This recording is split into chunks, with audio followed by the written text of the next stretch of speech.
రైతు సోదరులకు స్వాగతం. ఆంధ్రప్రదేశ్ ప్రభుత్వం ధాన్యం కొనుగోళ్లు ప్రారంభించింది. రైతులకు ఒక రకంగా గుడ్ న్యూస్. ముఖ్యంగా ఆంధ్రప్రదేశ్లో కానీ తెలంగాణలో కానీ దొడ్డు రకాలు సాగు చేస్తున్న రైతులు 10 వెరైటీస్ ఉన్నాయి.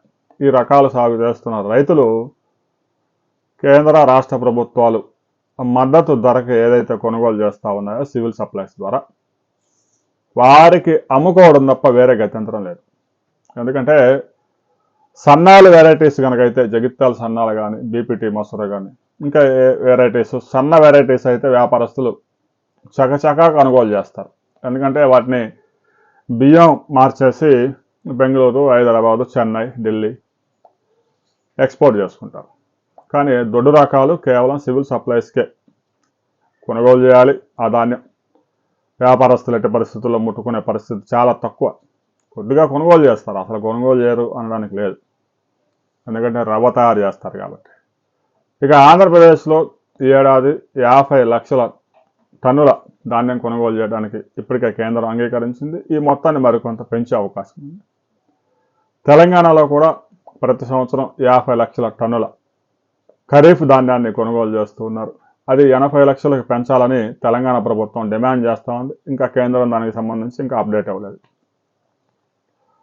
రాబోయే కొద్ది రోజుల్లోనే మొక్కజొన్న, కాటన్ కొనుగోలు చేయడానికి అటు మొక్కజొన్న కొనుగోలు చేయడానికి మార్క్ఫెడ్, నాఫెడ్, పత్తి కొనుగోలు చేయడానికి సిసిఐ కూడా రంగంలోకి దిగబోతోంది.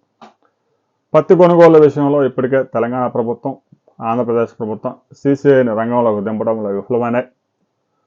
కేంద్ర ప్రభుత్వం ప్రకటించిన 8,110 రూపాయల మద్దతు ధర ఉంటే రైతులకి క్వింటాకి 5,000 రూపాయలు మాత్రం ధర దక్కుతుంది. వ్యాపారస్తులను అడిగితే పత్తిలో తేమ 32% ఉంది. మరి అంత శాతం తేమ ఉంటే మేము 3,000 కటింగ్ వేయాల్సింది అంటూ క్వింటాకి 3,000 రూపాయల ధర తగ్గించారు. మరి రైతులు 10 ఎకరాలు 15 ఎకరాలు సాగు చేస్తూ ఉంటారు కాబట్టి ఆ సరుకంతా తీసుకొచ్చి ఆ పంట అంతా ఇంట్లో పెట్టుకునే స్పేస్ కూడా ఉండదు. వచ్చిన పంట వచ్చినట్టు నేరుగా మార్కెట్ యార్డుకి తీసుకెళ్ళి అమ్ముకోవడం తప్ప వేరే గత్యంతరం లేదు.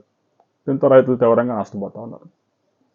2 తెలుగు రాష్ట్రాలు ఇమీడియట్గా స్పందించి ధాన్యం కొనుగోలు ఇంకా కొంచెం 10 రోజులు సమయం ఉంది కాబట్టి వెంటనే మొక్కజొన్న, పత్తి కొనుగోలు చేసేందుకు ఆయా సంస్థలని రంగంలోకి దించి రైతుల్ని ఆదుకోవాలి. మీ ప్రాంతంలో పత్తి ధర ఎంత పలుకుతూ ఉంది అనే విషయాన్ని ప్రతి రైతు కామెంట్ చేయండి.